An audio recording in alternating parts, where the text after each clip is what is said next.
I'm going to talk to Cuss first. Cuss, describe the circumstances of how you came to know Mike Tyson. Well, I was acquainted with a former boxer who is presently a counselor up at Tryon, a facility for young boys. And Mike had become interested in boxing, and he had asked him as a former boxer to find out whether or not he had any talent for it. After he had boxed with Mike a while, he determined he did have this talent. At least he was very tough and very determined, able to absorb a very good punch. He then managed to get him down to see me through the permission of the head of the facility, and when he came down here, I agreed with him. He was tough and he was determined. And he then finally got permission for him to come here and stay with me. And eventually I became his legal guardian.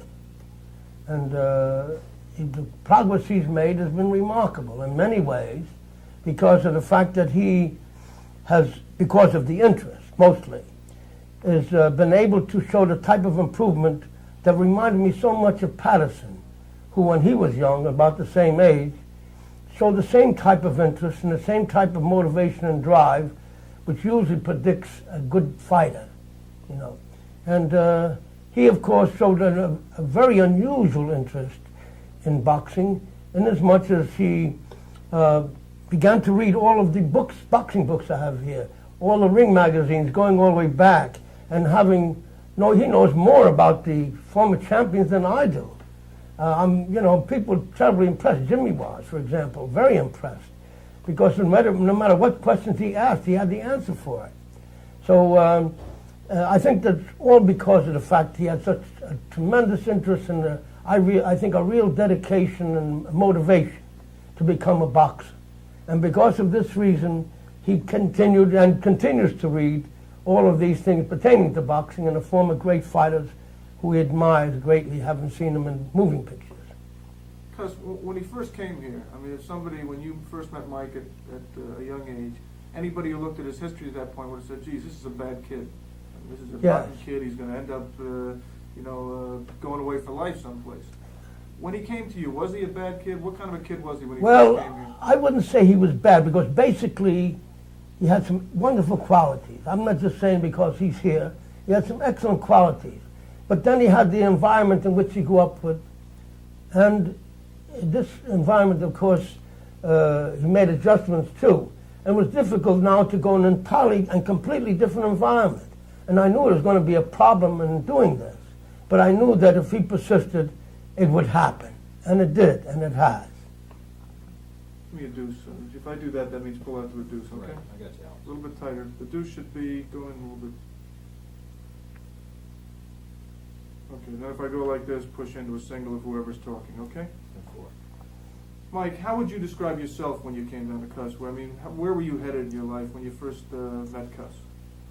Well, I could never say I was headed in the wrong direction, because I always knew deep inside that something good was going to happen to me. Always was sure and positive that I was going to be successful in something. I wasn't just going to go back to Brooklyn and end up the rest of my life there like most of the people are back in jail for the rest of my life or dead. I always felt confident that something good would happen to me. And what did you think of Cuss when you first met him? I couldn't find words to define him. When I first met Cuss. When I first met Cuss, it was hard to describe him. He was different than other people. I'm good at reading people to see where they're at the first impression, but it was hard with him. He took me in so easy. I said, well, there's nothing I have that he wants, so why does he take me in this easy? And then as years went by, I got to know him. And I still don't know him as good as I would like to know him, but wow, it's just everything's been amazing. He just accepted me like I was a son just off the street like nothing, and just whatever went wrong, we had to deal with it, and whatever went well, we dealt with that too. Has it been difficult to deal with somebody with such an age difference? No, because he has the heart of somebody 12 or 14. He comes down or goes up. If you're 30, he'll talk to you as a person 30, and if you're 10, he'll talk to you as a person 10. And for little kids like babies, he just don't pay them any attention at all. Cuss, give me a single, Cuss. Or no, give me a single, Cuss, and then pull out after he starts talking. Describe again for me, Cus, how you assessed Mike Tyson when you first met him. Well, as I said, I saw him box with Bob Start off by Stewart. saying when I first met Mike. When I first met Mike, or I first saw Mike, I saw him in the ring with Bobby Stewart, the former boxer. And though he didn't have skill, he had that quality of determination. And he just kept coming, though he got hit some good right hands on a jaw. I mean, Bob Stewart's a pretty good puncher. But he absorbed them, just kept coming. And that alone told me what I needed to know about him. That he had the persistence and determination, and the rest was my belief that he could learn. What about the qualities as a human? Go back to the single, Cus. What about the qualities, Cus, as a human being? I mean, a lot of people have skills as a fighter, God-given talent as a fighter, but they don't have the qualities as a human being to be great people. When you saw Mike Tyson, or when you first were around him in the beginning, did you feel he had the qualities to be a good person as well as a good fighter? Well, I felt he had these qualities, but more importantly, I feel that all boys growing up in the environment that he did would require help, patience, and perhaps understanding, because I tried to make him feel, and I hope I did, that I understand this kind of life. I grew up in a tough neighborhood myself, and that all of this could be left behind him if he chose, to become more interested in boxing and help him meet the problems that we'd have to meet and develop the discipline necessary to do this, all of which was pretty foreign to him at that stage. But I depended greatly on how much interest he would have in boxing, thinking that I would use that as a yardstick, because if he was able to successfully adjust and make this transition, I would know really how dedicated he was and how badly he wanted to be a fighter. And then, of course, I realized it. Did you discover it fairly quickly? Yes, I did. And the more I recognize, see, in teaching, I have a different method than most people. See, I don't try to teach immediately. I try to talk to them, make them receptive to what I'm going to say, because unless I have their attention, my words will bounce off them like water off a window pane. So I had to first talk and talk and talk and get friendly and try to get his confidence. And in time, I felt that whatever I would say would have more effect. And of course, always aided by his great interest in boxing, because when a person's interested in something, they're willing to tolerate, any kind of problems that may come up, or obstacles. Go on over to Mike for a second, on a single.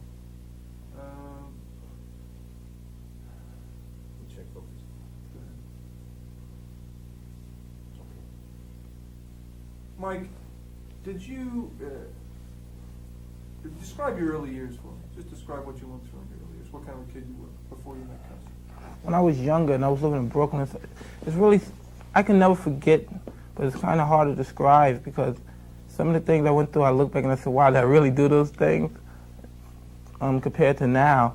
And when I look back at those days, I said, wow, it was fun, but it was adventurous and it was dangerous doing things that I did. Like when we was all young living in Brooklyn, we used to just go around, we used to take, radios out of cars and take cars and do everything, like living in an atmosphere like that. And then after graduating from that level, we used to do other things like go into houses and because where we lived at, it was a bunch of hotels. It was a whole block of hotels. And every day we used to live in a block, and we used to have the keys to all the hotels, because we knew the janitor. We used to have keys to all the hotels because we used to take them from the janitor. And we used to go in there and clean people out. I mean, it's clean them out. Because after something happened, they get burnt out, they moved in, we used to clean them out. How would you compare this life in the country to life in the city? The life in the country is very beautiful here, but as I say, I was born in the city, and still, I'm a city boy. I love the city. But it's just if I have to choose from living here in the city, I'll have to choose the country. Why? Because it's more settled life here. And perhaps most of the people here are perhaps a little naive to things, but it's a good place to bring up children and to find perhaps a nice lady to be a nice mother, instead of going in the city and have to go through a whole bunch of heartbreaks to find the right person or something. So you think that it's just a better overall life for you and a family? You hope to have a family eventually? Eventually. No time soon, but eventually. When I'm 45 and going out. You ever get bored up here? Yeah, I get bored everywhere in life. But you have to think, I have boxing, and just like boxing, when the boxing's involved, you can never get bored. Like some people, they can make love, have sex all day, and they never get bored, and that's how boxing is with me. I just love to box. More so now than I did when I first started out. And I was just a fanatic when I first started out, and I was wild and excited a lot. But now I'm relaxed and calm, and I can see the fun in it now. Before it wasn't fun, it was just struggling, fighting for my life, you could say. But now it's fun when you're in there. You want to go as long as possible sometimes, because you're just having a lot of fun. How has cuss affected your boxing skills? Wow, how can I explain this? Cuss, mostly it's not my skills, it's just him speaking to me on different occasions about what it's going to take to be a champion, not physically, training and all that. That's just to prepare you, to make your body become hard and ready. But when you train and exercise, mentally it tells you I'm in shape and no one could beat me. I could go as many rounds as possible as the job's necessary and required to go. But other than that, it's just the mental aspect is when he talked to me and developed strong character, and that's the main aspect in the whole game, that develops strong character, because some fighters are not great fighters, they put on great performances and you look at them and you say, wow, he's an outstanding fighter, look at him. But then when he comes up against a person that has good character, it's a different thing. You say, wow, how did this guy beat him? It's unbelievable, just because the other person is more of a man and has more character than the person's just good talent, a lot of performance. Did cuss help you understand what it takes to be a champion, you think? Yes. Talk about that. Say cuss has helped me in the area of understanding how to be a champion. And talk about what you Well, see. cuss has helped me in aspects and believing in myself. There's no way you're going to make it in life, anything. Being a carpenter, being a marble collector, you have to believe in yourself. And most likely, a lot of people became famous and believed in themselves, and then mostly it was forced belief. It wasn't really true, but it's just the idea that they believed in themselves. And now I believe in myself, and everything I believe in myself is true because I know I'm the best, and everybody else knows too. People knew I was the best before I did, and that's a little ridiculous. So it's about time I believed I'm the best. And now that I believed I'm the best, that's when it became fun. And thanks to cuss, I picked it up kind of late. I just realized it really that I'm the best. I believed in myself, but everybody else in the country and everybody else that saw me fight already knew it, and I'm the only one that didn't know it. So Do you look forward to getting an opportunity to prove that? I like proving it. I like going in there, proving it now that I know it. Before I used to just say it, but I didn't believe it. And now that I know it, man, I'm killing these guys. It's just... Just check one note here. How you doing for tape? We've got about 5 minutes. Talk again, Mike, about what kind of a person you were when you came here and how being here with cuss has changed you. Well, as a person, not just as a fighter. Coming here as a person, I always had good character. I had a good personality, always. I don't know why. Maybe it's because of my mother, because she was a strong character person.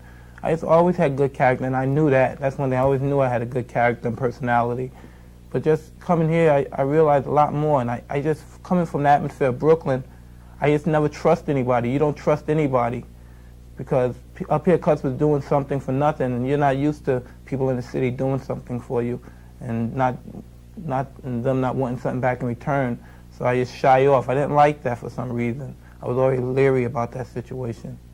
But now coming up here and living with him for almost 4 years now, it's just that it's like day and night. It's hard to believe. You have to see me when I first came here, and now I could deal with people mostly on any level or any atmosphere or environment level. I deal with people like Jimmy, and I deal with people that I hang out with, like my friends in the street when I talk to them. Were you, when you grew up, a bad kid? Go back to singing. When I grew up, I wasn't a bad kid, but I was mixed up. I was just troublesome.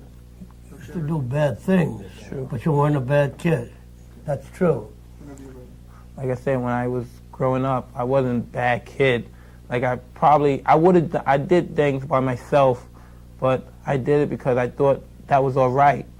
Where I come from, nobody tells you that's not a good thing to do. Don't do that.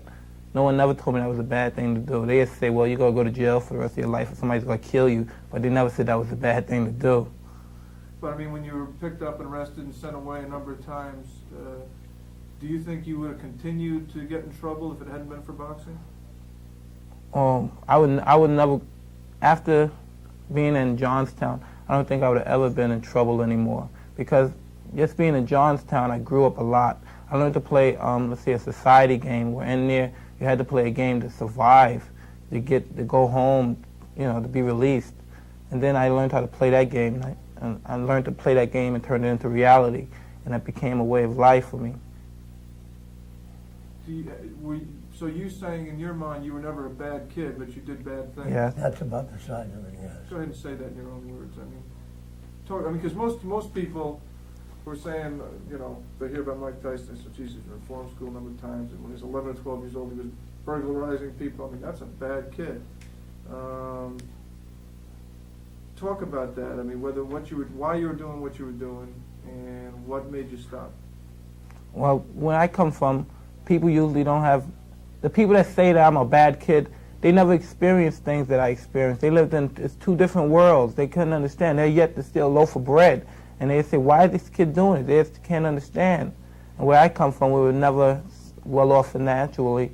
And still, my mother really, she had a lot of pride, and it hurt her a lot to see me do things like that. That's how come I feel so bad that she can't see me now, see what I accomplished now. And now, the way I see it, it's just, man, I feel happy for myself. Alex, you want to change tapes? Well, let me talk to Michael for a minute on a single.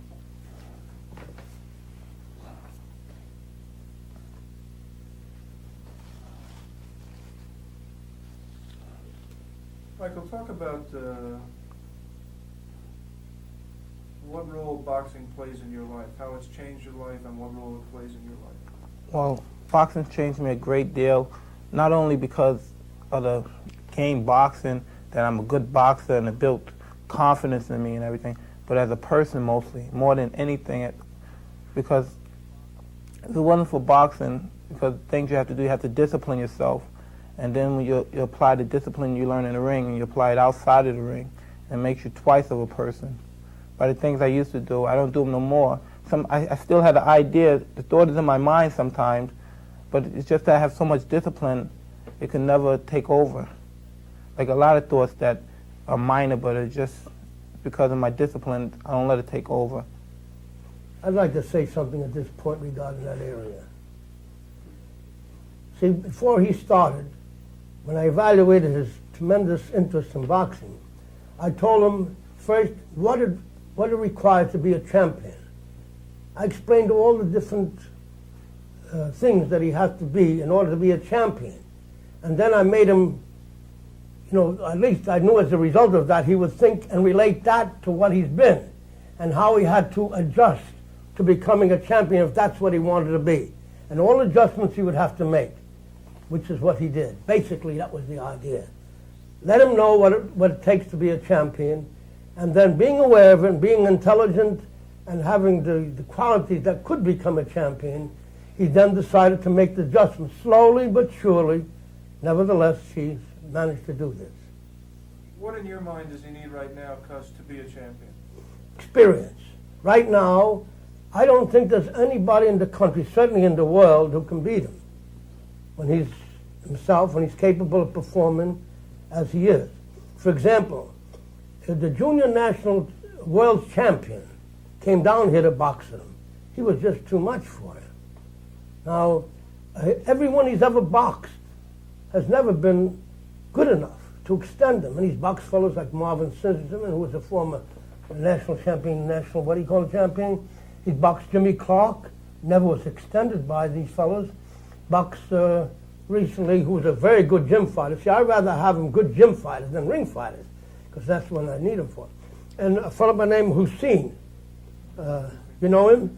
He's very good in the gymnasium, but he was no contest. But he was in there, and he was disciplined enough and professional enough to be relaxed. So in spite of the fact he was facing such a formidable opponent, nevertheless, he was able to remain relaxed and causing him to think. And he had no difficulty with Hussein or anyone else. I've never seen him have difficulty with anyone else. I try to get the best possible fighters I can. I don't care who they are. When did you make the decision? Why did you make the decision to bring him down from a super heavyweight to a heavyweight? Well, this is a matter, since you asked me, I must be straightforward and tell you. I had difficulty with a man by the name of Bob Serkan. This man told me when he wanted him to go to fight in the World Junior Championship. I didn't want him to go at that time until I checked out the area, because I was afraid there was a lot of unrest down there. By the time I was all checked out, I had finally come to the point where I was going to let him go. And then the Granada situation came up. And then I remember reading in Jack Anderson's column that Castro had said he would send out a squad of terrorists. And I felt, well, maybe they might do a thing like that there, so I refused to let him go. This infuriated this Bob Serkan. And he tried to bully me and intimidate me and so forth. Now, I want him in the super heavyweight because I felt he can beat everybody, including Mr. Stevenson. And I want to be able to prove that. And he said, he was very angry. He said that if I didn't go down there, that he would never box as a super heavyweight. I had a feeling he had a personal interest in the way he expressed himself. And I said, well, how are you going to stop me? He said, well, I am the power behind the American Federation of Boxing. I make those people the officers. In other words, politically, he manages to get the different people elected, as he himself was there, but I think he's been removed from there, you see? And this guy is a kind of vicious man. And when he tried to intimidate me, I don't allow people to intimidate me. For no other reason than to set an example for my boxers. If they're there, I let nobody intimidate me. I'm willing to take the consequences, because we can teach better by setting examples than we do by explaining and talking about it. So that I got through with the Serkan. He told me that as far as he's concerned, Mike, if he ever got in there, would have to do it the hard way. He would have to do it, in other words, with the officials against him, and all that sort of thing. I said, how are you going to manage that? He said, well, I used to be the head of all the officials. Now, immediately I understood what he meant, which was that in order to get these appointments, they were obligated to him, and that some of these things happen. It's unbelievable, because in professional boxing, this doesn't exist. And here in amateur boxing, we're supposed to have a level of conduct that was far beyond. I was hearing something from this man, not that I felt he could control all of those officials, no, but that he knew that he could do it to some who were deeply obligated to him, and that my fighter might very well be in that position one day where one of these fellows he could control or influence might act against my fighter. Well, when he told me that he could never win it in the super heavyweight unless he does it the hard way, meaning he has to knock everyone out, I said, well, he may do just that, I said. But then I reconsidered and I said, well, I have no right to gamble with this boys on this matter of principle here. I'm going to drop him down to the heavyweight division, because I felt or sensed that he had a personal interest, perhaps in someone in that division, that he didn't feel perhaps that Mike, he could overcome Mike, see, having watched him. So at that point, I decided to put him in the heavyweight division. That's how he come to be. I would have preferred being in the super heavyweight. But now that the Russians have pulled out, I'm just as glad, because I think the fight between Mike Tyson and DeWitt will be the hottest fight in that tournament. And I think it was the two fights. Now, DeWitt having won the world championship 2 times consecutively, and Mike, who most people in boxing, perhaps on the outside, feel that he can and will beat this man. And I think by the time the fight time comes, that the interest will be to a high pitch, and they'll come out of that tournament being the outstanding fighters, no matter what the outcome. Show me Mike. Shoot a little tighter. I know he's moving, but shoot tighter. I mean, same with Mike. Am I being too lengthy in my statements? No, because I didn't know how to explain it any other way. That's all right. I know the story anyway, but I Oh, you do? All right. I didn't know that. Yeah. Oh. Mike, is it tough for you to make 201? It's just recently getting tough for me to make it. Before I used to make it, I used to cheat on my diet and still make it very easily. Just recently, it's becoming hard because I'm getting heavy on weight. I'm growing. That's what I say. I'm just growing. I don't know why. I grew probably 3 inches in the last couple of months, and I'm just getting taller. You're not 3 bigger. inches tall. Huh? I don't think it's. I don't Yeah, I'm 6 foot now. You're 6 foot, but you were I don't know. I was 5'10" then. 5'10", yeah, I think 20, probably, yeah. Do you think you're going to continue to grow? Yes, I'm continuing because after Olympic Games, I'm gonna get as heavy as possible. I'm Well, fighting you're in the gonna heavyweight be, division. you're gonna be and have your natural weight. That's what Yeah, you're I'm gonna doing. be in great shape with always, but I'm just gonna go to the highest weight that is comfortable for me. And what do you think that is? What do you think? 215, because I came all the way down from 215 to 200 pounds. But you look good at 200. Yeah, I look good at 215 too, though. I never saw you fight the Well, see, actually, I'd like to elaborate on that. See, he was a growing boy. As a growing boy, and he had a tremendous appetite, tremendous. And I felt that the appetite was necessary because he had to feed the growth that nature was preparing him for. And the more he ate, the more he grew. So I never discouraged that, encouraged it. But when he reached the point where he had to make the weight of 200 pounds, then he cut down on his eating.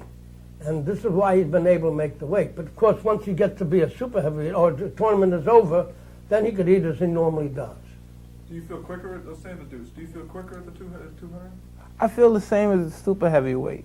It's just that for some reason I feel like I'm a piece of paper at 200 pounds. I feel so light at 200 pounds, but I just feel it's quick. Some people say I look faster, but they say that because I think it's their imagination playing games with them because they don't know what else to say. They can't say anything because I'm improving. They say, well, since he dropped down in weight, he's gotten better because of the weight, but they can't see that I'm just a more schooled fighter than before. Very good observation. It happens to be true. I agree with him. I agree with him. Give me a single mic. Mike, why do you watch old-time fighters? Because that's where boxing starts from. I watch films. I watch all the old-time fight films because that's where it starts. I don't only watch old-time films. I watch all the greatest fighters that ever lived because that's what I have upstairs.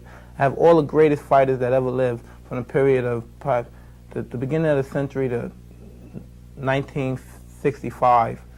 And they're all the greatest fighters, Ike Williams, Johnny Kelbang, Panama Al Brown. It's all the greatest fighters that ever lived. Henry Armstrong, Just watching the one them. and only. I get a kick out of just watching these guys fight because you can't imagine from the turn of the century seeing a fight ahead of his time. It's just like watching, watching a fight, one of our great fighters nowadays back then. And it looks so much, because the great fighters nowadays, for some reason, it's hard for a fighter to develop character and strong discipline. I don't know why. Probably because it's the fast times, the 80s, everybody like going out partying and everything. But back then, you watch a character and a great fighter doing his job, and it's just amazing. It's just like somebody that's a fanatic about basketball watching Dr. J get ready to do a slam, because at any moment, anything can happen. It's just such an exciting thing to watch. And you watch these guys, and they do moves that you wouldn't believe. And you see why all these old coaches, where they get their strategy from watching the old fighters back in their days. And that's where I see a lot of coaches, they talk this and that. Then I watch the film and I see where they get it from. But still they can't, what can I say? They can't get it across like the fighters do it themselves. Only one I see that could do that is Cuss. He's the only one that could get it across.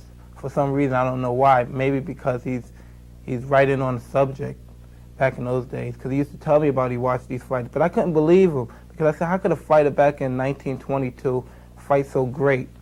And then I watched, and then I just couldn't believe it. Just to see this guy, Panama Brown, probably 6 foot tall, it looked like string beans. It's hard to believe. And he was a marvelous fighter. I never saw a fighter fight as good. He's the greatest fighter I ever saw in my life. And I have fighters that I just can't believe. He's such a great fighter for the turn of the century. He's probably 50 years ahead of his time. If he was fighting now, he'd be the champion today. What have you yourself learned from watching the films?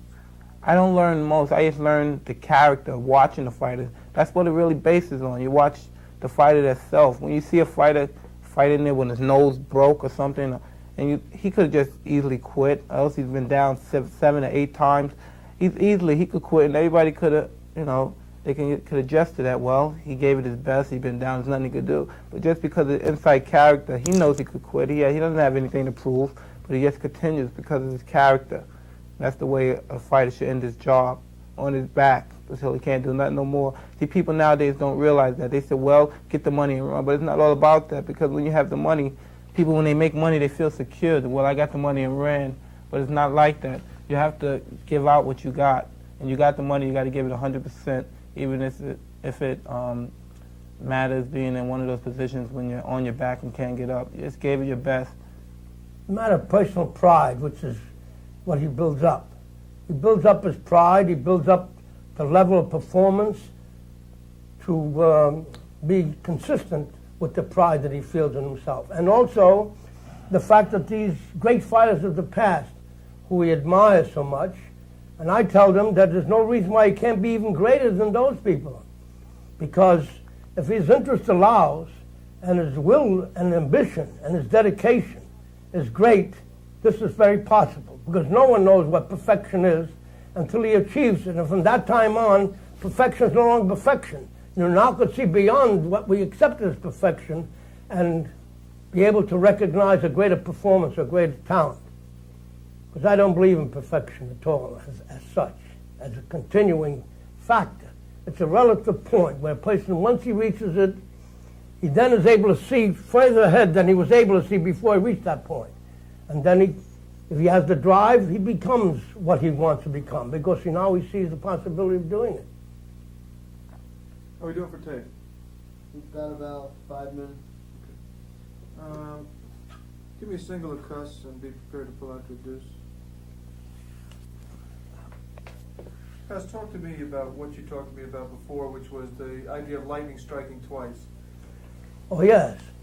Well, you see, ever since I was a boy, I've always been around fighters. My brother was a boxer. I used to go to the gym all the time, and I saw many of these old fighters. And the one he admires so much, Al Brown, I used to watch him. And it was a pleasure to watch him. Him and a fellow by the name of Maxie Rosenblum, who was probably the cleverest fighter I've ever seen defensively. I mean, you just couldn't hit the man. They developed a sort of a radar, a sense of anticipation of blows, an ability to react to that and act on it. I used to stop everything I used to do when he'd get into the ring and just watch this fellow. And I never forgot those things, because these things naturally stay in your mind. So all my life I've been watching these fellows, and all of my life I've been thinking in terms of developing a fighter who is perfect, and if that's possible, as perfection as we know it. And to me, a person can accomplish this, and as I try to do, I look for the mistakes a person makes.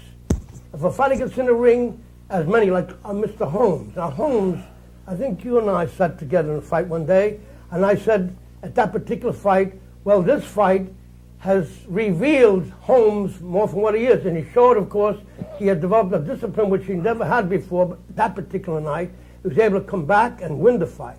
But he also showed he wasn't the clever fighter everybody thought he was, at least to my satisfaction. So the point is that people make mistakes. I mean, fighters make mistakes while they're fighting, and they escape the consequences of the mistakes only because the opponent isn't skillful enough, relaxed enough, or whatever is involved to make him aware of the mistakes by hitting him or knocking him down or knocking him out. And since this doesn't happen, and the champions usually, after they develop a reputation, have a way of intimidating, or if not intimidating, inhibiting the effort of the opponent, where he doesn't take the chance and do the things that need to be done and that he's capable of doing with other fighters, but not with him. So the result is that these fighters are supposed to be invincible, are invincible only because of the manner of the opponents perform, not because they are excellent boxers, because they are vulnerable. And this is what I try to do with Mike here. In the relatively few fights, I think with the Golden Glove fights, which I think he had 5 fights, was only 17 bouts, actual fights. The others, he had some exhibition fights and things like that, a few. But other than those, there was no fights in the amateurs. So that his ability to develop, we have developed a method of trying to compensate for the failure to get proper sparring. Because every time he gets someone to spar with, even though at that point the fellow may be better, even during the course of the fight, he rises to the occasion and becomes superior to the boxer. This, of course, is a very important quality, and one that people with experience recognize as latent potential the fact he's able to do it. He even may do it in a crude manner, and not be able to perhaps have the smoothness. But the quality of a future champion was always there, and I recognized this.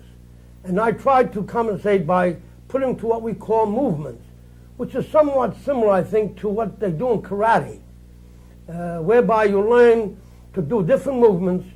If no other reason but to accustom the body to the movements that you're going to be required to do during the course of a fight, so that the body, in making these adjustments, even when your opponent doesn't make it necessary.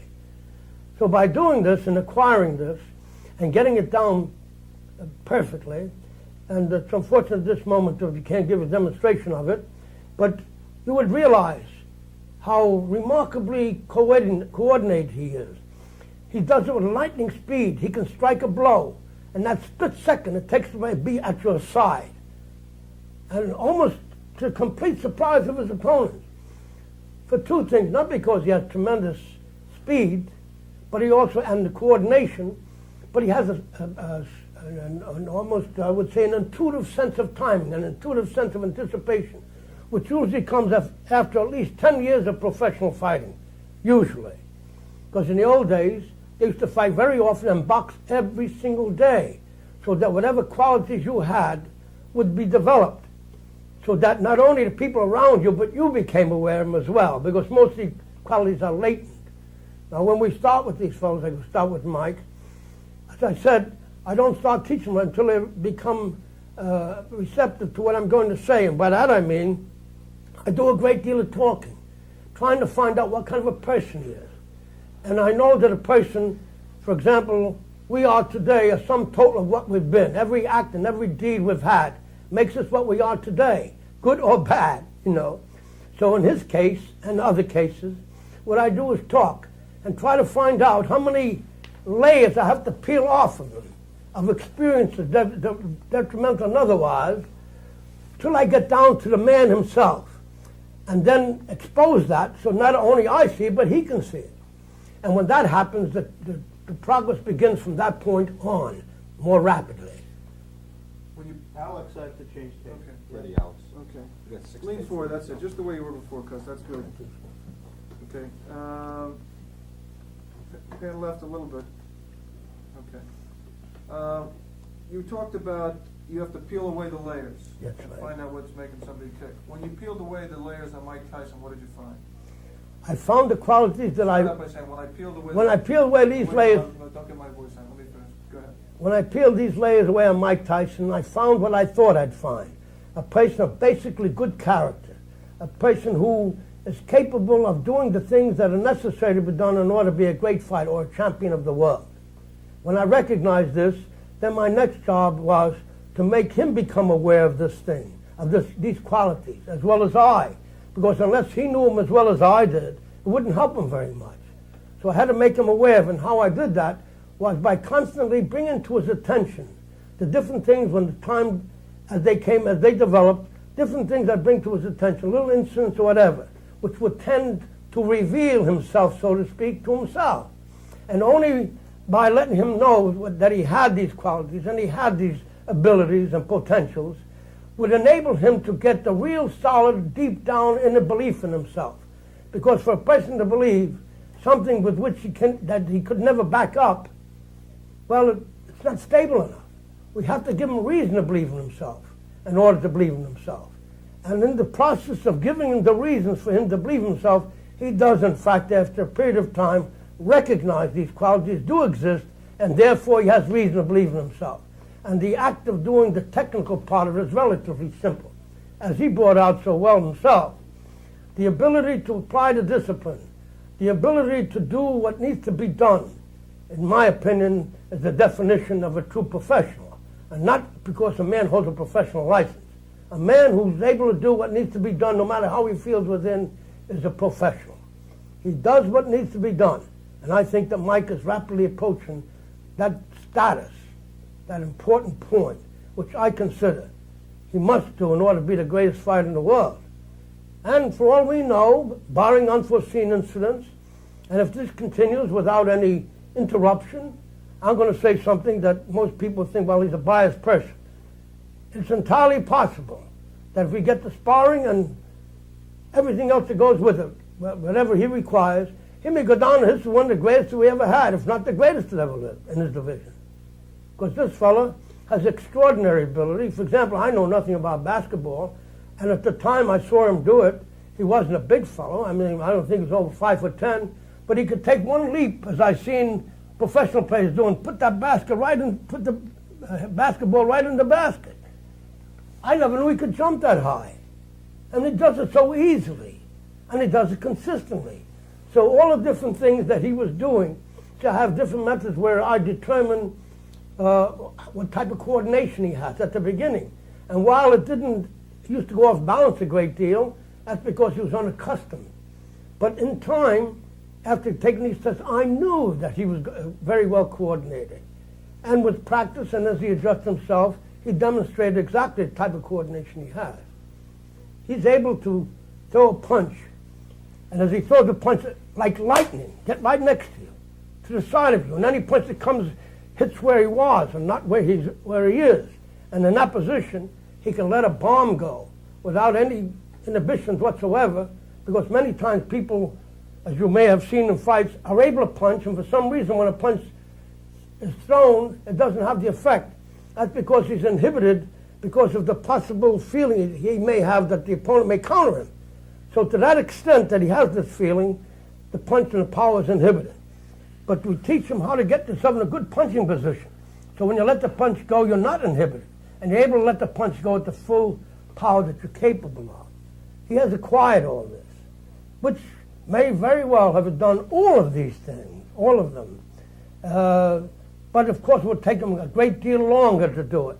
Because being talented and having such great potential, I believe that it's possible for a man to accomplish it. Only would take him many, many years to do it. And with the help and the guidance and the instructions, he's able to do so much more quickly. I don't know of any fighter in all my experience, and that includes Patterson, who was an exceptionally talented fellow, much more than history gives him credit for. I believe that I have never seen a fighter who can make the adjustment on so little, so rapidly, and do so much of it, and develop the talent so greatly. I have never seen a fighter like Mike. And I've watched fighters, and I'm always very curious. I ask fighters or their trainers, mostly the fighters themselves, questions about themselves. I ask them, how did you know when that punch was coming, to move or do whatever he did? He said, I don't know, I just did it. Well, I do know that most fighters do things intuitively, because we all know so many more things than we realize we know until we're confronted by a situation that requires the use of that particular knowledge. And suddenly you do the right thing. And often when I'd be involved in a situation like that, I would say, what made me do that? I try to understand what motivated me. And then I would think back maybe many, many years when a situation happened that involved the same principle. And just like that, you do it. And you see, we gain and we learn from these things. These are things I try to teach them and try to have them learn. Not that they wouldn't learn by themselves, but to be able to learn more quickly, sooner, so that they'll be able to make use of it soon, at the time that they need it, which is now. Mike, lean back a little bit and look at Cuss. Close your mouth just the way you were. Okay, that's good. Can you give me a single of Mike, just for cutaway? Cuss, lean forward the way you were. Okay. I'm leaning forward. Yeah. All right. Wider, a little bit wider. Wider, wider, wider, wider, wider. Okay, stop.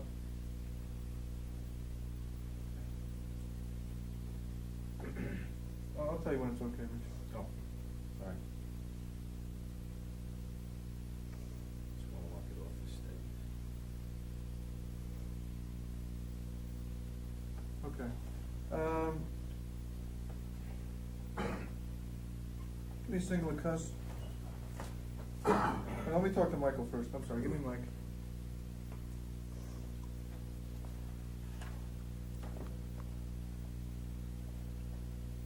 Is there a complete lack of distractions up here in the Catskills? No, it's what you make it. You can get distracted. There's a lot of things out there that can distract you, but it's up to yourself to say, well, I'm not going to do that. I mean, it's leave myself in this isolation situation for a long period of time. until it's necessary. How long do you think it's going to be necessary for you to live up here? Do you think you'll live up in this area or this kind of an area for the rest of your life, or do you think you'll go back to the city? What do you think will happen? I might live up here in this kind of atmosphere for the rest of my life. You like it that much? I mean, Yeah. Talk about what it means to you to be up here. Well, up here is just, it's stimulating. It relaxes me to be up here. And in the city is when you're hyped up and you're going there to relieve tension in the city. Go to the wild clubs or whatever. But up here is just a nice place to enjoy the sightseeing and look at the beautiful lakes and everything, to breathe the good air. You know, it's basically good people up here in the country. You don't have to go to the city and meet the louches that's down there. Do you think it's boring? Up here? Well, it's what you make it. If you want to make it a boring situation, or you could just have a good time, make any little thing a good time. That's what I basically do. Do you pat on yourself after any fighter? Do you consciously say after watching the films, I want to throw a right hand that way, or I want to do this that way? Do you take things from different fighters? I do it, but it's just so many great fighters that I admire. It's hard to just say I want to be like him or be like him. I feel like when I do that, even though most of them are dead now, I feel like when I say this or that, or when I look at a magazine and I say something about him, and I cut out one magazine of a fighter, and then I cut out, and I see another fighter there, I cut it out, even though they might think, oh man, they might think that I'm jealous of them or prejudiced of them, so I cut it out anyway and put it on there. May I add something here? See, I tell him in regard to whether or not he imitates other fighters. I tell him, look at all fighters. Eventually, a particular method and a way of doing it that'll be consistent only with Mike Tyson. Eventually, there'll come a point, perhaps with all these different things he's watched, and his mind and intelligence will have molded a particular person known as Mike Tyson, different than everybody else, whether he looked at him as much as he did or not. Eventually, the person that emerges will be Mike Tyson and nobody else. Why am I getting lights when I do that? Oh, am I hitting the lens? Your finger. It's the lens. Yeah. Yeah. The lens is where? Here. Right there. Yeah, okay. I thought I was getting a light. I did one and I thought I saw a light. I mean, I thought I saw a shadow. Wait a minute. Why would that do it? What did I just do there? Oh, there it is. I'm in the lens here. That's what it is. The lens is out here. Okay. Did I try before to go like that? Okay.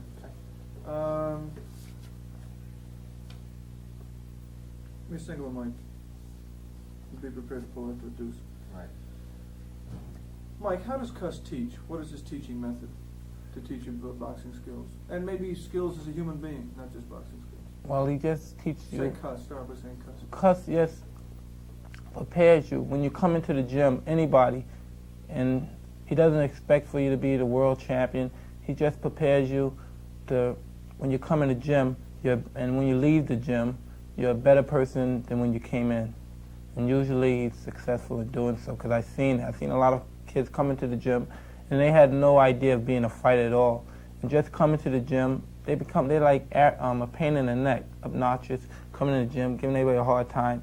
And by the time the 2-year period or 3 month or however long they stay there, when they leave, they're a whole different, it's just changed so much. They have kids, they're married, and they come back and they say, thanks a lot. You know, you helped me a great deal. And I see that and I say, wow, I'm the same way right now. It's just that I'm continually in the boxing. And wow, and I just look at it, I say, that's great. And these kids, they don't have nothing to do with boxing no more, and they still remember Cuss. They do other kind of work, and they're married, and some guys name their kids after Cuss or whatever because they know how much he helped them, and they realize that. Did that make an impression on you? Yes, a big impression. How would you say that Cuss has changed your life? Well, mostly it's just changed my life because he helped me to deal with people. I know how to deal with people now. Before, I couldn't talk to people. I used to always want to be alone, and now I learned how to deal with anyone. I could talk to anyone, even about their problems or whatever the necessary reasons are. Okay, give me a single, Cuss. Cuss, we just heard Mike talk about how you taught him. Describe your own method of teaching. How do you teach a fighter, briefly? If you would summarize your method of teaching, how would you summarize? Well, first, as I said, I never teach until I've spoken to the fighter. I have to first determine his emotional state at the time, get his background. to find out what I have to do, how many layers I have to keep peeling off so that I get to the core of the person, so that, as I said, he can recognize as well as I what is there. Once I reach that point and he's become receptive, now I can first begin to teach him. What I do, first I talk about fear. To me, fear is the greatest obstacle to learning. And unless one understands fear, he could never learn as quickly as he should. And what I have done by having an understanding of fear and talking to the fighters about it, what I have done is cut the learning time, maybe as much as a half, sometimes more, depending on the individual.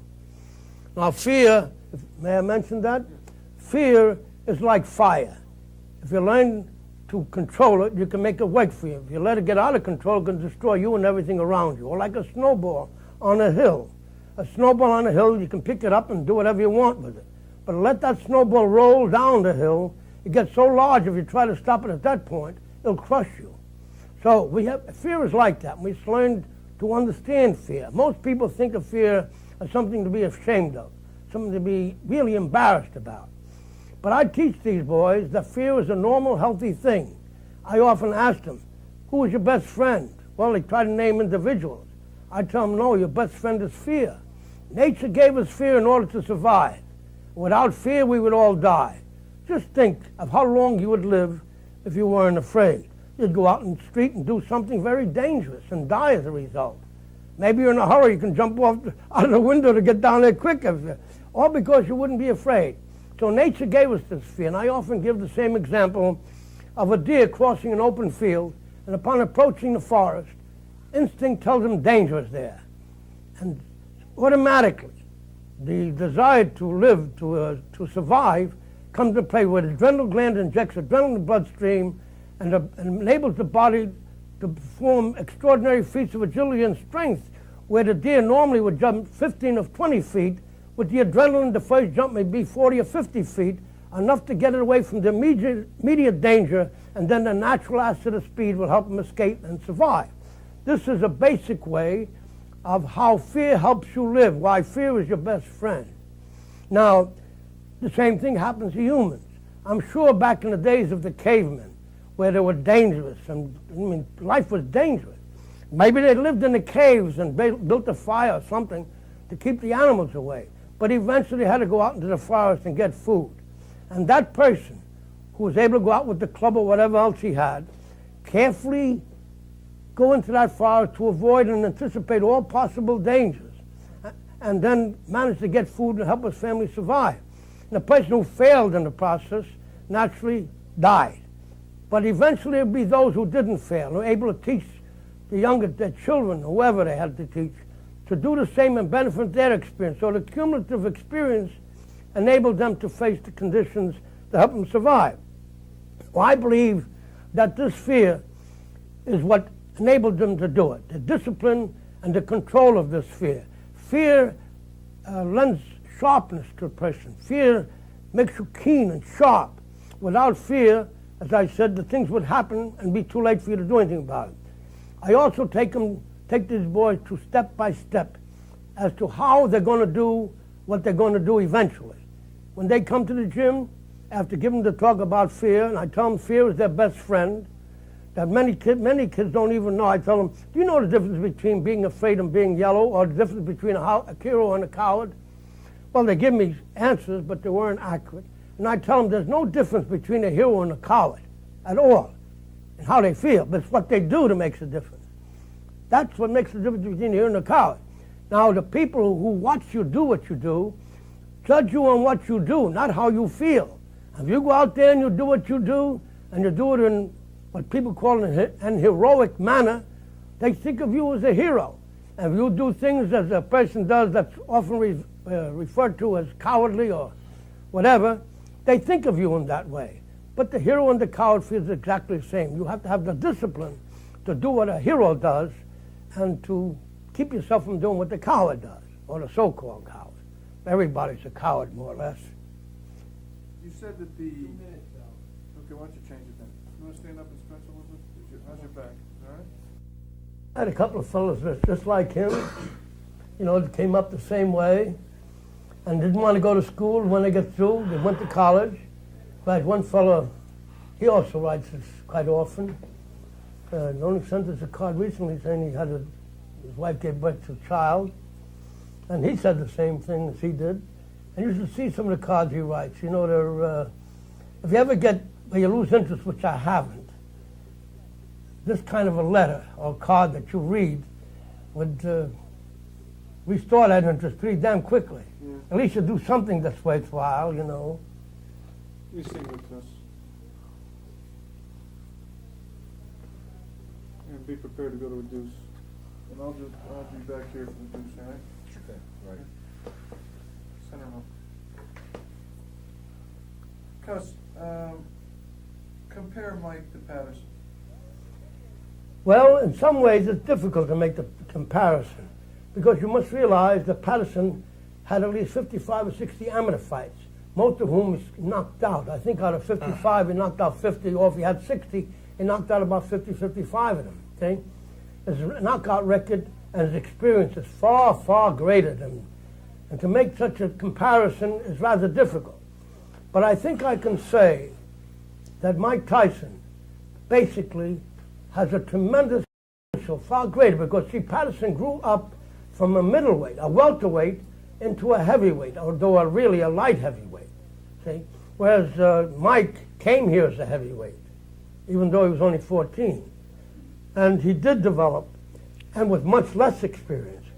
So one could draw the conclusion that perhaps he had more going for him, or that he had made a greater adjustment to life in general and was able to develop the character and the discipline perhaps in an early stage, though Patterson did develop at a very early stage. But the both of them have exceptional talent, exceptional.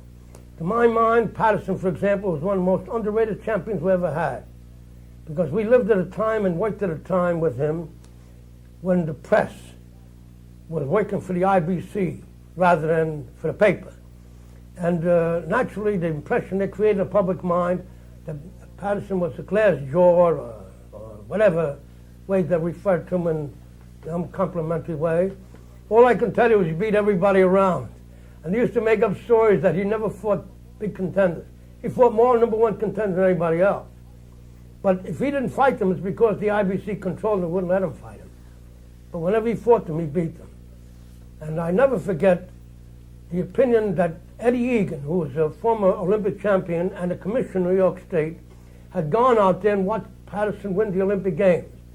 And he came back and said he's the greatest prospect I've ever seen, a greater fighter than Ray Robinson. That's what he said at that time. And Patterson was only 17 years old at the time, but with this great deal of experience behind him. I say this thing in order to give you what I consider an unbiased opinion of Patterson's ability, and not what the public may think. They like him as a person, they're fond of him as an individual, but no one gives him the credit he deserves as a fighter. For example, there was a guy on radio right now whom a fellow told me, he heard him say, a fellow by the name of Art Rust, he heard him say that Patterson-Moore fight was a fix, that Moore took a dive. Well, anybody get hit on the shoulder left hook would take a dive. Now, whatever Patterson had to gain by taking, or Moore had to take a dive, I don't know.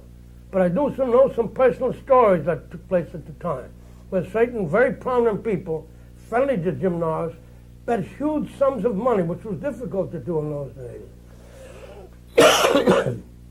And I know they never would have bet on Moore, aside from the fact there's no other reason.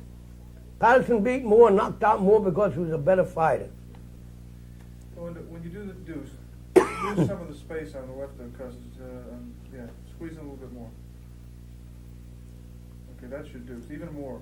Pan right a hair. All right, that's fine. That's your deuce, okay? Don't See, come out any wider. I suspect that Russ picked him because he had probably picked Moore to win. Yeah, Russ doesn't. Because you said earlier to me that you think lightning may have struck twice with Mike Tyson. Explain Yes. that. Well, I've been around boxing all my life, as I pointed out earlier. I used to carry my brother's bag when I was only about 9 years of age. Well, he used to let me think I was carrying the bag by holding one handle. But and I've watched fighters all the time. Now, many people who've been around all those years never had a champion, certainly a heavyweight champion. As you know, they're limited. We only had just so many. And here I was. I had a heavyweight champion of the world, And for that to happen again in one's lifetime is so improbable. In fact, people might say, well, that's impossible. Of course, nowadays it's a lot easier because the competition is very little, and men has a great deal of amateur experience, could go on and overcome by sheer experience these fellows that are around. There isn't that much around. If you have, when I was young, you had as many as 30 to 50 top fighters, contenders in every division, any one of whom, on a given night, had a chance to beat the champion. So that without so much competition, you've got to improve and develop your talent to a greater point than the present group of fighters can. They may have the talent, but they don't have the opportunity, they don't have the fights, professional fights that is, to develop the talent. So in that particular sense. What about the idea, though, of the lightning striking twice, though? Well, the lightning strikes twice because people spent their whole lifetime, didn't even get hit once. I got Floyd Patterson the first time, and now here at the age of 76, I was fortunate enough to come into contact with this young man who has, in my opinion, all the requirements to be the great champion that I believe he's going to be. Maybe one of the best that ever lived, if he continues as interested as he is now. Wait 1 second, I want to just, give me Mike, please. Get your focus. Good. Come on now. Be prepared to go back and forth. Mike, how would you describe your feelings for Cuss? It shouldn't be hard to do. He's like my father. I never look at it, even though that's the way it is, I never look at it as he's my trainer and my manager, all that. I never really think of that too much. I just go about the way that he has his feelings towards me. And it's like a father and son relationship, and that's mostly what I'm based on.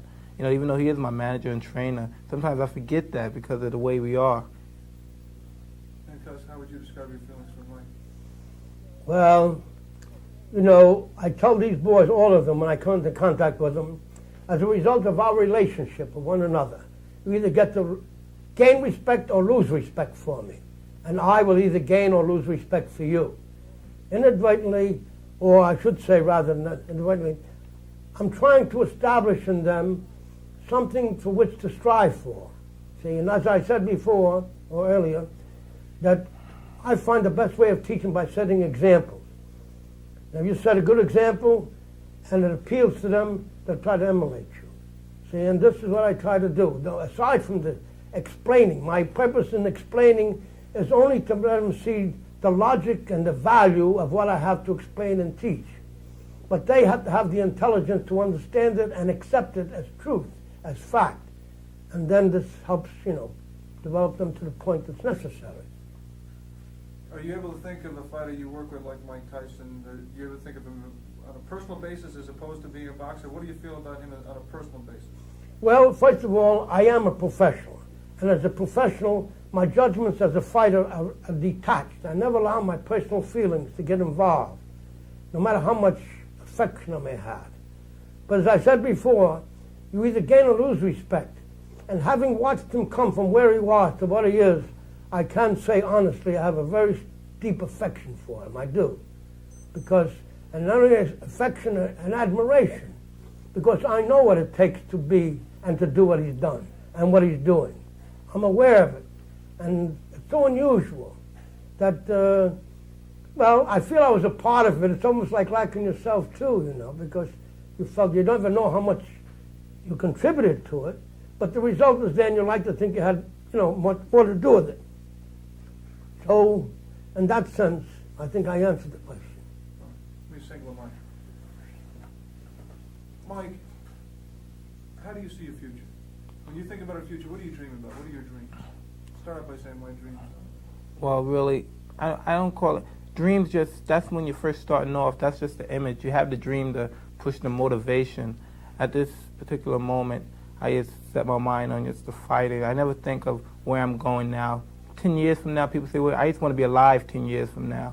But other than that, I want to just keep fighting because my future is very well. I see a very bright future. And besides everybody else saying, wow, you're $1 million fighter and all this, I know what I am, and that's what counts more than everything, because the people don't really know what I go through. I listen to it, but they really don't know what I go through, because I just want to be polite. And it's like before, like I said, I would just get very rude with somebody if they said something I didn't agree with. But they don't understand what I go with. They think I'm born this way. They don't know what it took to get this way. What do you go through? Like the training, the hard training. The boxing's the easy part. When you get in there and fight in the ring, it's easy. That's the vacation. But when you're here and you have to train, you have to do things over and over till you're sore, until sometimes, deep in your mind, you say, God, I don't want to do this no more. And then you just push and say, what are you doing this for? You're not doing this because it's something you have to do. It's doing it because it should be fun to you. I push it out. And like everybody else, like yourself, at this particular time, this is the amateurs, medals, trophies, and everything. This is all fun. But like you, myself, you want to make money, I want to make money. Everybody wants to make money when it comes down to the professionals. And so I like to wear, fancy hairdos. I like to wear nice clothes, gold, jewelry, and everything. And to continue this kind of lifestyle, you have to earn the money the right way. You can't take a gun and go into the bank. And you might as well do it in a way that you feel good about yourself and what you like to do and love to do. And for you, that's boxing. Yes. Let me just check my notes. How are we doing for tape? We've got about 8 minutes. Oh, okay. Boom, boom, boom, boom, boom, boom, boom, boom.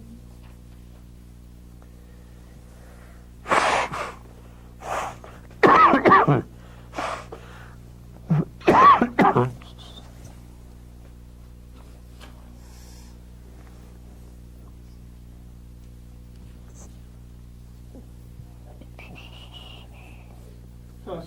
Give me a single cuss. Is it, just briefly, is it tough for you as a man of 76 years old with all the way things have changed in the world at large and in boxing specifically, is it tough for you to work with a 17-year-old kid? Not Is at it all. tough for a 76-year-old white guy to work with a 17-year-old black kid from Brooklyn? Well, as a matter of fact, after a while, you don't think, I never thought of him. When I was young, we used to say, we'd say colored. It was a way of expression, just like you call me a guinea or a wop. But I never took offense at anything they said, except if their tone. If, by the way they said it, trying to disparage me, they don't care what they called me, I would get angry. See? So we never took these things, and I never think of him as black or white, or colored or whatever. To me, he's my boy. He's with me. And for that reason, I just accept him that way. And I think the same thing applies to everybody in the house who lives with him. They all accept him as he is. No, I don't think anybody thinks of him, and I don't think he thinks of them as white or colored, not anymore. I don't think he does, although I never asked him. I think he just feels that he belongs here and they belong with him. He feels a personal relationship, which is what I wanted him to feel all the while. But this is something we have to be what we are in order for him to feel that way, because he's very observant, very intelligent, and very perceptive. So it takes a consistency and a true deep down in the belief in these things in order for him to be convinced, because any area of doubt would have prevented him from feeling what way I hope he feels, How do you feel, Mike? This is my family. I deal with it as family. Besides the business part, this is family. When we're in the gym, things go rough there, but then when we come home, this is the family and we have a good time. We joke once in a while. Sometimes I'll make a wise remark about him being a white person. That's why you don't want to feed me this kind of food, because you're white or something. But I just joke around. We only have a good time here. He knows. What about forgetting white and black and all that garbage? What about just the age thing? What about a young kid? The age. And the way kids are today. Kids are different today than they used to be. Can you relate to a 17-year-old Yes, I kid? can. I can relate to any age, because I am 76, and I lived through all those periods. And I lived at different levels and different atmospheres. I grew up in a very tough neighborhood. See, so that I'm aware of how they feel. Though the years have gone by, people are people, and the boys are boys. And I know exactly how he feels and how from time to time, I know when to put a little pressure down to make him aware and perhaps influence him in a particular direction. And I also know when to lay off. I also know that, as having been a boy myself, that pressure at the wrong time may arise a certain amount of resentment. which will delay the development. And since my job is to get it not only done well, but done as soon as possible, because I don't know how long I'm going to live. I assume I'm going to live until it becomes a success, because that's the motivation I have to keep me alive and keep me going. The type of interest that he has been able. I often say to him, you know, I owe you a lot, and he doesn't know what I mean, but I'm going to tell him now what I mean. Because if he weren't here, I probably wouldn't be alive today. The fact that he is here and doing what he's doing, and doing as well as he's doing, and improving as he has, gives me the motivation and interest to stay alive. Because I believe that a person dies when they no longer wants to live. Nature's a lot brighter than people think. Little by little, we lose our friends that we care about, and little by little, we lose our interest, till finally we say, well, what the devil am I doing around here if we have no reason to go on? But I have a reason with Mike here, and he gives me the motivation. I will stay alive, and I will watch him become a success, because I will not leave until that happens.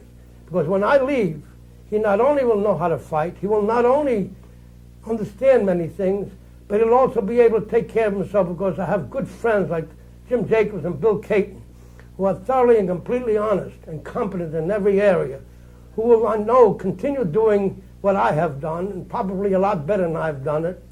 And I know these things, but nevertheless, I have to do my part to keep going as long as I can. And I will do that. And you mark my words, I will live to see him become a success.